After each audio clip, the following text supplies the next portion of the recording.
Polis. Saya nak ni beri laporan. Kat rumah saya tadi ada satu abang Grab tu, dia nak culik adik saya. Bukan adik, kawan saya. Sini polis, ikut saya nanti. Jom. Semua polis, mari kita gerak. Polis, inilah pelakunya. Nasib saya dah tampar lagi guna pengapa kayu ke apa tadi. Jadi inilah pelaku Grab ni. Patutlah kat dalam berita dah jumpa dah. Ini rupanya patut kena tangkap. Terima kasih Afiq kerana bagi tahu kat polis. Okey, jumpa lagi. Bye.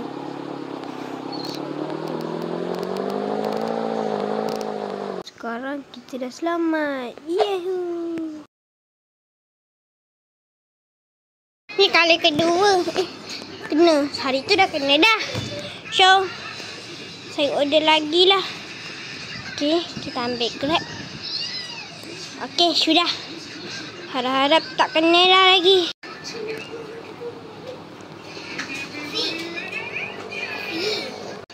Dek, ni di makanan. Harap sukalah. Terima kasih abang. Uish.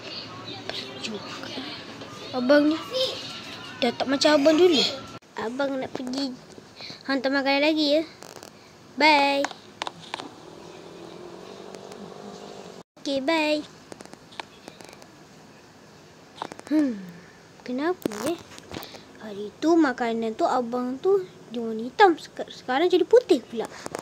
Apakah saya sudah bertuah? Yeay, saya sudah bertuah. Okeylah guys, sampai di saja untuk drama kali ini.